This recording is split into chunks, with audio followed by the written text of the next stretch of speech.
Lockdown ई पाठशाला bye D Shri Ramgarh में आपका स्वागत है।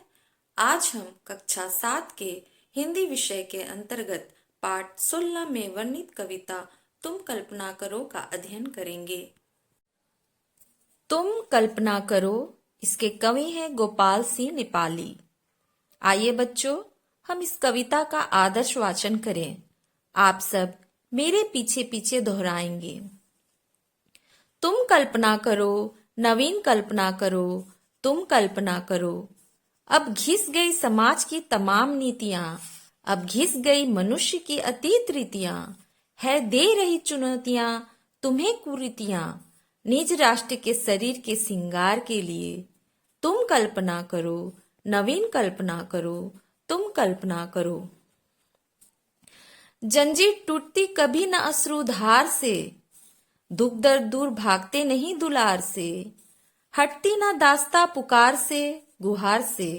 इस गंग तीर बैठ आज राष्ट्र शक्ति की, तुम कामना करो, किशोर कामना करो, तुम कामना करो।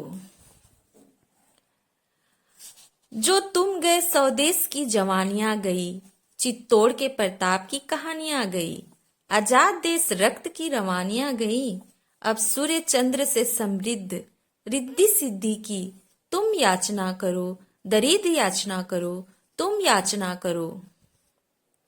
आकाश से स्वतंत्र है, स्वतंत्र मेघला, यह है श्री भी स्वतंत्र ही खड़ा बना ढला। है जल प्रपात काटता सदैव श्रृंखला, आनंद शोक जन्म और मृत्यु के लिए, तुम योजना करो, स्वतंत्र योजना करो, तुम योजना करो। बच्चों, यह कविता लोगों के मन में देशभक्ति की भावना जगाने के लिए लिखी गई है। देश के प्रत्येक व्यक्ति को अपने देश के उज्जवल भविष्य की कामना करनी चाहिए। हमें इस बात का सतत प्रयत्न करना चाहिए कि हमारा भारत देश धन धान्य से परिपूर्ण हो तथा यहाँ से गरीबी, बीमारी, दुख का नामो निशान मिट जाए। देश के लोगों में भाईचारा बना रहे, हमारे देश में शांति हो, हमारे देश के लोगों का पूरे संसार में सम्मान हो। इसके अलावा यह कविता हमें अपने भूतकाल में की गई गलतियों को ना भूलने को भी कह रहा है। हमारी गलतियों ने हमें गुलामी के दिन दिखाए थे, उनसे सबक लेकर भविष्य में ऐसी कोई गलती ना हो, या हमें सुनिश्चित करना चाहिए।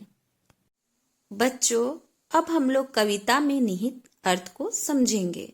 यहाँ पर मैंने 2 पद की व्याख्या की है।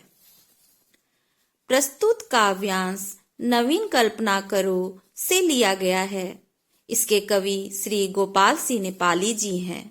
इन पंक्तियों में कवि देशवासियों से आग्रह कर रहे हैं कि हमारे देश के विकास के लिए, देश को शक्तिशाली बनाने के लिए, देश को संपन्न बनाने के लिए हमें नए नए तरीके खोजने चाहिए।